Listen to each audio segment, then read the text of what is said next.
Muhammad Irwan adalah jurnalis transmedia yang selalu memberitakan peristiwa di wilayah Aceh Tamiang dan sekitarnya. Dan kita akan berkomunikasi langsung dengan Muhammad Irwan yang saat ini sedang berada di pengungsian bersama keluarga. Selamat malam Bang Irwan.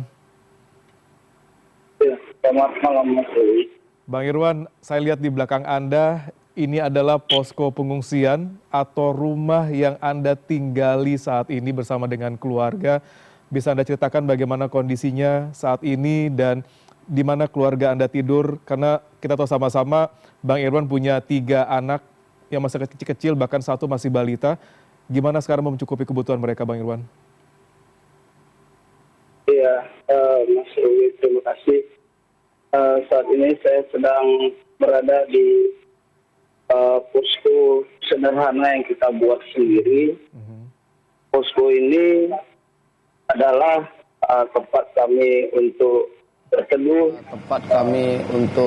berteduh, agar tidak terkena hujan dan panas. Untuk anak-anak saya, alhamdulillah ketiganya sehat. Tapi saat ini anak yang paling kecil sedang terkena gatal-gatal begitu, Mas. Baik, sudah ada pengobatan Bang Irwan untuk si kecil saat ini. Kalau saya lihat ini kan sangat terbuka ya Bang Irwan ya, hanya ada atap miring di sana, sedangkan tidak ada sisi penutup kiri dan kanan gitu, di mana angin malam, hujan masih bisa terjadi atau menimpa keluarga Bang Irwan saat ini.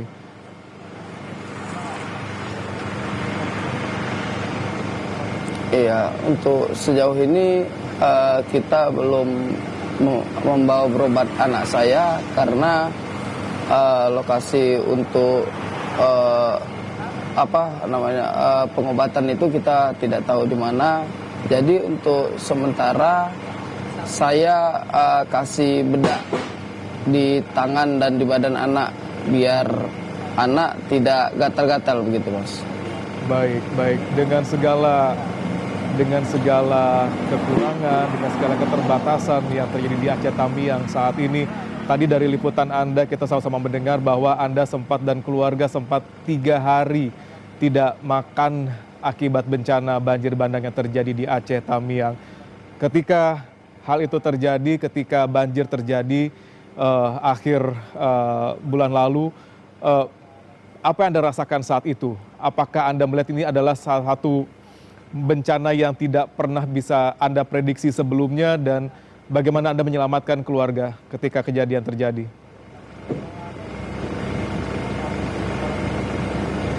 Iya, yang saya rasakan itu sangat sedih karena tidak percaya akan terjadi bencana sebesar ini.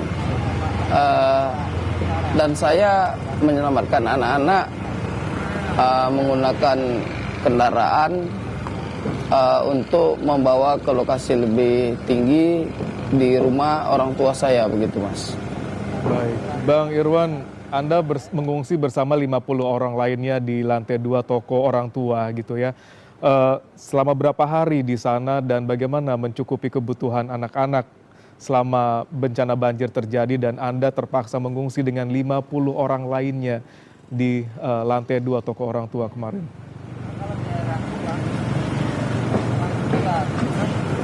Iya, untuk dari awal kejadian bencana itu terjadi itu di tanggal 26 November kita sudah mulai mengungsi di toko orang tua dengan warga-warga lainnya yang menumpang di toko orang tua saya sebanyak 50 orang. Kami sempat tidak makan selama 3 hari karena tidak ada stok makanan yang harus kita makan gitu. Jadi karena kita sudah terlalu lapar, menahan haus dan lapar itu, kita memberanikan diri untuk mengambil makanan yang dibawa banjir. Kita ambil ada 3 bungkus Indomie, kita rebus, kita makan. Dan untuk minumnya itu air banjir kita ambil, kita panasi untuk kita minum begitu, Mas. Dengan segala keterbatasan makanan, tempat tinggal, bahkan Anda juga harus tidur bersama dengan puluhan orang lainnya. Namun Bang Irwan sempat berangkat ke Langsa untuk mau dan bersedia melaporkan kejadian yang terjadi di Aceh Tamiang ketika banjir melanda. Ketika Anda melakukan hal tersebut, apa yang di benak Anda ketika Anda harus melaporkan sebagai seorang jurnalis, namun di sisi lain Anda juga melihat ada keluarga yang juga sedang struggle gitu, sedang butuh perhatian juga di sana. Bagaimana Anda melihat posisi Anda saat itu, Bang Irwan? Iya, saat itu saya memberanikan diri untuk berpamitan bersama anak dan istri. Saya berangkat ke Langsa karena hanya di Langsa yang hidup lampu saat itu dan juga ada sinyal. Jadi setelah saya sampai di Langsa, yang paling pertama saya kabari adalah kantor CNN Indonesia untuk saya kabarkan kondisi saya dan keluarga di Aceh Tamiang. Baik. Perjalanan Anda dari Aceh Tamiang menuju Langsa berapa lama dan bagaimana medannya saat itu? Itu baru saja banjir terjadi, Irwan. Iya, saat saya berangkat ke Langsa itu kondisi di jalan masih ada air, tepatnya di Tualancut dan jalan raya lintas Medan Banda Aceh itu berlubang besar. Ya. Kita menghabiskan waktu itu selama 1,5 jam untuk sampai ke kota Langsa. Kesulitan yang paling Anda alami ketika menuju ke Langsa dan hingga saat ini mungkin rekan-rekan yang melaporkan dan juga masyarakat di Aceh Tamiang seperti apa, Bang Irwan?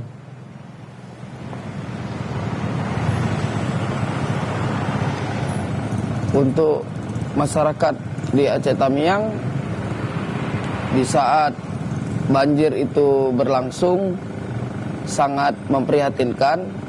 Saya saat itu seperti mimpi karena setiap malamnya itu terdengar suara orang meminta tolong. Meminta tolong, kita nggak bisa menolong karena kondisi air itu sangat tinggi. Ya. Dan kami hanya bisa berdoa agar yang meminta tolong itu bisa selamat gitu. Ada pergolakan batin ya, Bang Irwan ya. Di sisi lain Anda ingin menolong, tapi di sisi lain Anda kesulitan juga untuk menolong karena kondisi medan yang luar biasa parah dan menyeramkan pada saat itu. Kalau Anda melihat sekarang kondisi di Aceh Tamiang, apa yang bisa Anda laporkan saat ini? Apakah bantuan masih sulit untuk didapatkan di Aceh Tamiang gitu kalau melihat Anda juga dan keluarga masih tinggal di posko pengungsian dengan kondisi seadanya saat ini?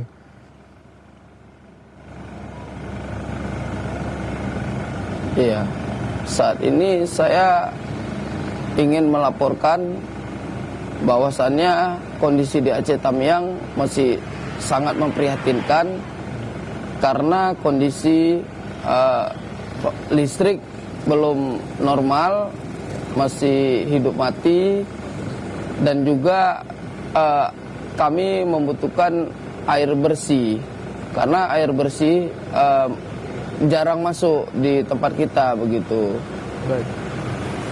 Dengan segala keterbatasan hingga saat ini di Aceh Tamiang, namun Anda masih memiliki tanggung jawab sebagai seorang jurnalis transmedia melaporkan apa yang terjadi di Aceh Tamiang, bahkan juga terpaksa untuk keluar dari wilayah Aceh Tamiang meninggalkan keluarga Anda. Anda merasa itu sebagai sebuah kewajiban atau sebagai jurnalis atau sebagai masyarakat, dan apa yang Anda harapkan ke depannya terkait dengan banjir yang terjadi di Aceh Tamiang dan juga yang menimpa keluarga Bang Irwan dan masyarakat di Aceh Tamiang saat ini?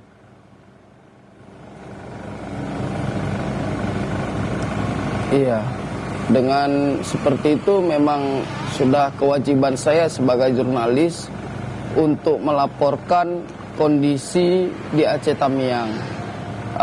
Karena dalam kondisi apapun saya tetap harus memberikan informasi sebagai jurnalis untuk Indonesia begitu. Baik, meskipun juga harus meninggalkan sementara keluarga yang sekarang juga sedang berada di pengungsian. Dan kalau boleh satu saja yang disampaikan Bang Irwan, untuk keluarga khususnya, apa yang ingin Anda harapkan dari pemerintah? Karena melihat kondisi Bang Irwan dan keluarga juga masih sangat membutuhkan banyak hal di sana. Bahkan anak-anak juga putus sekolah saat ini. Gimana Bang Irwan? Ya, untuk harapan saya agar bisa segera pulih anak-anak biar bisa sekolah kembali. Karena anak-anak selalu bicara ke saya, kapan sekolah? Ya, kapan sekolah? Kami rindu sekolah katanya. Jadi saya hanya bisa bersedih begitu, nggak bisa berbuat terlalu jauh. Baik.